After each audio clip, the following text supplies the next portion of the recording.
Brand, তাই না? শুনেছ এই কথাটা? শুনবে তো নিশ্চয়ই, দেখবে তো নিশ্চয়ই।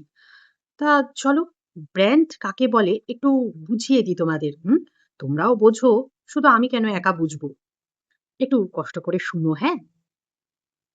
সে ভাবে সে মস্ত বড়, নাম ডাক্তার ভারী, পেছনে লোকে কথা বলে তাই নিয়ে বাহাদুরি, বুকের ছাতি ফুলিয়ে বলে আমি আসল ব্র্যান্ড, আমার নামে চর্চা চলে বুঝলে হে, লেজেন্ড। অথচ সে বোঝে না হায়, তফাৎ আছে কত, ভালো জিনিস খোঁজে মানুষ, চেনে অবিরত, ক্ষতিকারক কোনো কিছু বাজারে যখন আসে, মানুষ তখন সাবধান হয়, আড়ালে আর পাশে সবাই তাকে মন্দ বলে, নেতিবাচক মন, বিষাক্ততার কথার বিষে ছারখার জীবন। ব্র্যান্ডের পিছনে মানুষ ছোটে, সম্মান দেয় খাঁটি, আর সস্তা লোকের স্বভাব দেখে মানুষ হেসে লুটোপুটি। ভুল ধারণার স্বর্গ গড়ে ভাবছ তুমি রানী, অহংকারের এই মুখোশে পড়বে চুনকালি। ব্র্যান্ড হওয়া তো সহজ নয় রে, লাগে যে ব্যক্তিত্ব, কুৎসা রটানো স্বভাব যাদের, থাকে না তার অস্তিত্ব। তুমি কোনো ব্র্যান্ড নও ভাই, তুমি ওয়ার্নিং সাইন, তোমায় দেখে দূরে সরায় নিজের লাইফ লাইন। পেছনে ওই পড়ে থাকাটা তোমার কোনো জয় নয়, ওটা আসলে তোমার স্বভাবের চরম পরাজয়। বুঝলে হে ক্যাবলা কান্ত? আমি ব্র্যান্ড, আমি বেস্ট, আমি আমার ফেভারিট, আমাকে কে কি বলল আমার দেখার দরকার নেই, আমি জানি আমি ভালো, আমি ভালো, আমি যতদিন আমাকে ভালো বলবো আমি ততদিন ভালো থাকবো, কে আমায় ভালো বললো আমার তাতে বয়েই গেল। মানে নিজের প্রশংসা নিজেই করে চলে, শুধু আমি ভালো আমি ভালো আমি ভালো। সারা দুনিয়ার লোক একপাশে দাঁড়িয়েও যদি বলে, ওই যে বলে না কথায় যে নিজের মুখে নিজে ভালো বললে কি সেটা আর ভালো হয়? যখন লোকে বলবে যে তুমি ভালো, পাঁচটা মানুষ বলবে যে তুমি ভালো, তখনই তুমি ভালো। এটাই চলে, সামাজিক নীতি নিয়ম অনুযায়ী এটাই বলে আসে, আর আমরা এটাই জেনে এসেছি। কিন্তু এই চুম্বন স্ত্রী দিদিকে বাবা কে বোঝাবে ভাই, তাই না? তো এই নিজেকে ব্র্যান্ড মনে করছে, উফ কি ব্র্যান্ড ভ্যালু এই দিদির, ব্র্যান্ড ভ্যালু, সম্মান মাটিতে লুটোপুটি খাচ্ছে। একজন পাশে শুয়ে রয়েছে চাদরে মুখ ঢেকে, মুখটা লজ্জায় বার করতেও পারছে না, সেই মুখটা সরিয়ে আবার দেখাতে হচ্ছে সবাইকে যে পাশে আমার বরই রয়েছে আর কেউ নেই। এর থেকে লজ্জার আর কি হতে পারে, যে প্রত্যেকটা মুহূর্তে প্রত্যেকটা সেকেন্ডে প্রমাণ করে দিয়ে যেতে হচ্ছে যে পাশে আমার বরই রয়েছে, সাথে আমার বরই ছিল, তাই না? এর থেকে লজ্জাজনক আর কিছু আছে? আমার তো ভাই মনে হয় না। আচ্ছা চলো, ঢুকে পড়া যাক ভিডিওতে। শান্তি নেই যেই ভিডিওটা, বুঝতে পেরেছো? ঘুরতে গিয়েও শান্তি নেই, সেখানে গিয়েও ভিডিও বানাতে হচ্ছে। আচ্ছা, তোমরা কে কে মানে ভেবেছিলে যে ঘুরতে গিয়েও ভিডিও দেবে না? কেউ কি ভেবেছিলে? হাত তোলো, হাত তোলো, হাত তোলো, দেখি দেখি কয়জন ভেবেছো? ওরে বাবা, কেউ হাত তোলো নাই। আমরা সবাই জানতাম ও যে ঘুরতে গিয়েও ভিডিও দেবে, আমরা সেটা জানতাম। কারণ এ যা পয়সার পিচাস, পিচাস পিচাস, নরপিচাস, বুঝতে পারছো? তো এ দেবে না এটা হতেই পারে না, এটা তো জাস্ট একটা ছুতো, তাই না? টাইটেলে থাম্বনেলে দিতে হবে একটা ছুতো বাহানা, তাহলে আমরা সবাই জানি যে ভিডিও ঠিক আসবেই, তিনটের জায়গায় হয়তো একটা আসবে কিন্তু আসবে। আচ্ছা চলো, ওই শান্তি নেই ভিডিওটাতে ঢোকা যাক। তো ওই শিল্পীদের উদ্দেশ্যে ভিডিওটা বানানো, ওর কথাতে খুব কষ্ট পেয়েছে, দুঃখ পেয়েছে, বোধহয় কান্নাকাটি করেছে। তো তার জন্য একটু সান্ত্বনা দিতে এসেছে। কেঁদো না, কেঁদো না, যার যতখানি আয়ু সে ততখানি মানে বাঁচবে। সেটাই। যার যতখানি আয়ু সে ততখানি বাঁচবে। ওই যতই প্রার্থনা করো না কেন, বাপ, মা, বোন, দিদি, হ্যাঁ? বৌমা সব মিলে যতই প্রার্থনা করো না কেন যে কবে যাইবো, উপরের ২ টা কবে যাইবো, ওই যার যখন আয়ু সে তখনই যাবে। বুঝতে পেরেছো? ব্যাপারটা সেইরকমই। আচ্ছা, বলছি। পয়েন্টগুলো যেগুলো আমার মনে হয়েছে বলার মতন সেগুলোই আমি বলছি। বলছে, "আমি যেকোনো বিষয় নিয়ে মিথ্যা কথা বলতে আমি ভীষণ ভয় পাই।" আমি শুনে আরে একটা পোকা তখন থেকে এত জ্বালাচ্ছে না।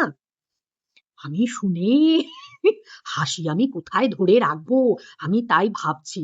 বুঝতে পেরেছো? এই মিথ্যা কথা বলতে ভীষণ ভয় পায়। ওই যে একজন রক্তচক্ষু মানে ওপরওয়ালার কথা বলছি না, মানে ওই ওপরওয়ালা না, দোতলার ওপরওয়ালা না, মানে একদম ওপরে যে বসে রয়েছেন সে তার উনার কথা বলছি আরকি। যে ওই রক্তচক্ষুর ভয়ও নাই। এ যে কথাগুলো বলে না, বাপরে বাপ! বলে নাকি মিথ্যা বলতে ভীষণ ভয় পায়। মিথ্যার উপরেই তো চ্যানেলটা দাঁড়িয়ে। হ্যাঁ? ৫০০, ৬০০, ৭০০, ৮০০ ভিডিও সব প্রাইভেট করে দিতে হচ্ছে। হ্যাঁ? হয়েছে এখনো পর্যন্ত। এখনো যদি কেউ মানে কিছু করে না, এখনো বোধহয় আরো ভিডিও প্রাইভেট করে দিতে হবে। তাহলে ভাবো কিসের উপর দাঁড়িয়ে এর চ্যানেলটা।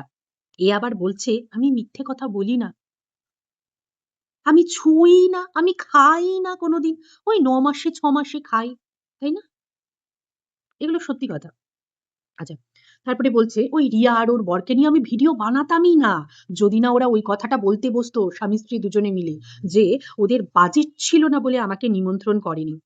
তাহলে ভাবো তোমার গ্রহণযোগ্যতা বা তোমার সম্মানটা সবার কাছে কোথায়? যে যারা রেজিস্ট্রির সময় তোমায় নিয়ে গেল, হ্যাঁ? সাক্ষীও তো বোধহয় ছিল ইনি, তাই না? ইনি তো বোধহয় সইও করেছে। মানে আমি যতদূর জানি। যদি আমি ভুল হয়ে থাকি আমাকে জানিও। আমি তো জানি যে এরা ইনি বোধহয় সাক্ষীও ছিলেন ওদের, সই করতে হয়েছিল। রেজিস্ট্রিতে।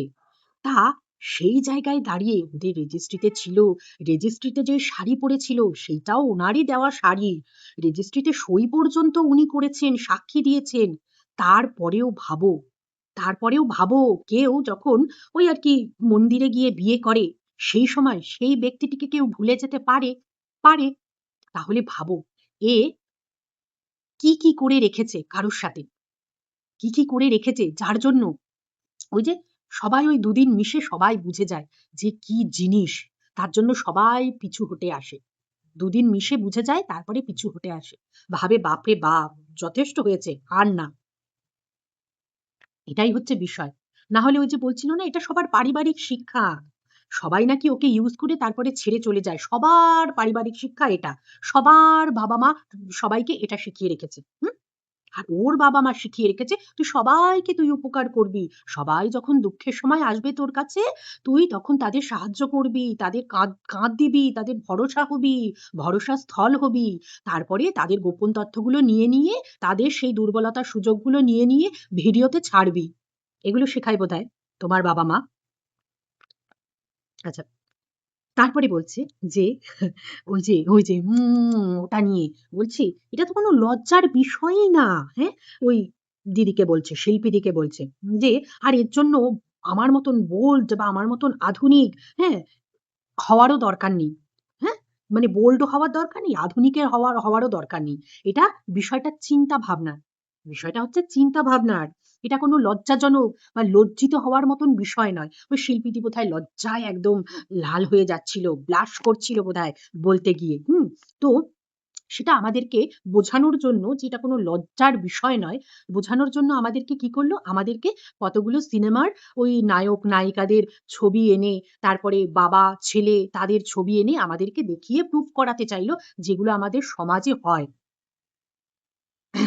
এর থেকে মূর্খামি, এর থেকে মূর্খামির মতন উদাহরণ আর বোধহয় কিছু হতে পারে না। আসছি আমি। ওই বাবা ছেলের যেটা দেখালো না ঐরকম আ পূজা ভাটকে চেনো সবাই? পূজা ভাট আর তার বাবা হচ্ছে কি যেন? আরে ডাইরেক্টরটা নাম বলো না। বিক্রম ভাট না। কি ভাট যেন? আরে বলো না। যাই হোক পূজা ভাট আর তার বাবা বড় ডাইরেক্টর যে ধরো ওই যে মার্ডারও তো বোধহয় করেছিল, তাই না? মার্ডার তারপরে মানে এই ধরনের সিনেমাগুলো করে। বিক্রম ভাটই তো বোধহয়। বিক্রম ভাট আর পূজা ভাট। নামটা বোধহয় ভুল করছি আমি। যাই হোক ওই বুঝতে পারছো আশা করি তোমরা সবাই। তো ওদের দুজনারও বাবা আর মেয়ে ওই লিপ কিসের একটা ছবি খুব ভাইরাল হয়েছিল এবং সেটা নিয়ে যথেষ্ট সমালোচনার শিকার হয়েছিল কিন্তু তারা। যে একটা বাবা মেয়ে কি করে এইরকম একটা ছবি দিতে পারে, সোশ্যাল মিডিয়ায় দিতে পারে বা তারা সেই জিনিসটা করতে পারে। দেখো, আমাদের এখানে চলে না। এগুলো বিদেশে চলে।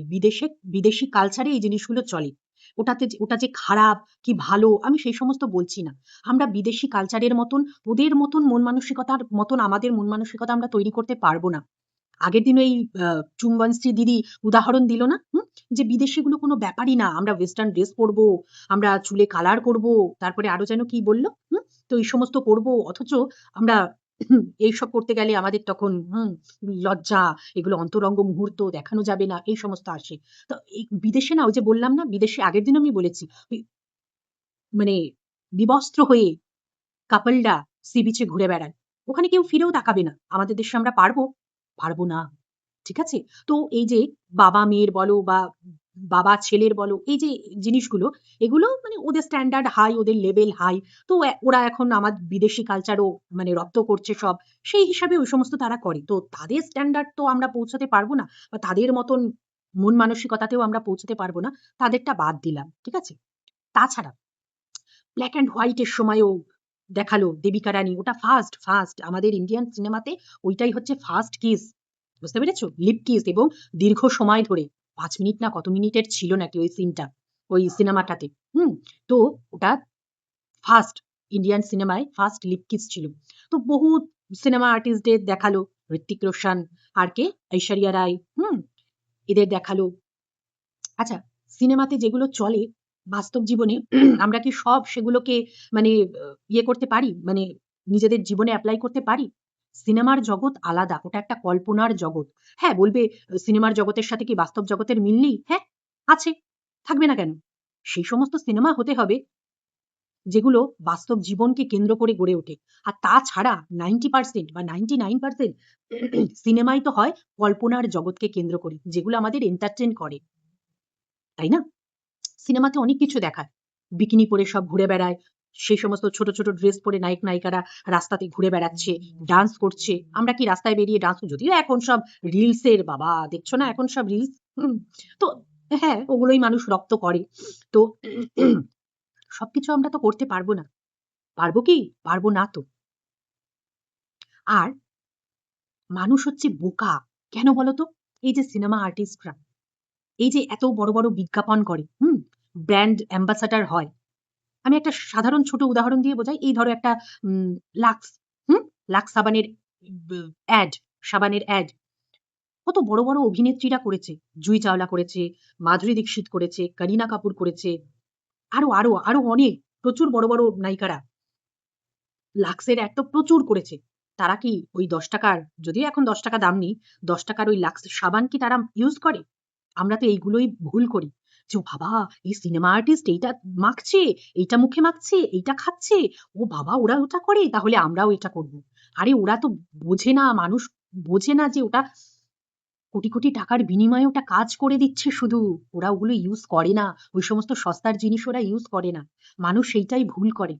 সিনেমাতে দেখাচ্ছে, তার মানে আমরাও আমাদের জীবনে ওগুলো করতে পারি, আমরাও করব। হুম? এই যে যখন শক্তিমান হতো মনে আছে, ওই যে ঘুরে ঘুরে, ওই যে মানে এক জায়গা থেকে আরেক জায়গায় গিয়ে পড়তো, কত কত বাচ্চা ছেলে মেয়েরা সেই সময় খবরের কাগজে দিত, ওই ওই রকম করে ছাদ থেকে লাফ দিত।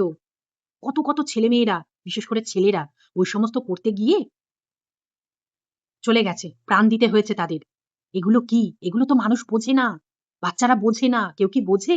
এগুলো ভাবে ও সিনেমাতে করছে, টিভিতে দেখাচ্ছে, আমরাও করব আমাদের জীবনে।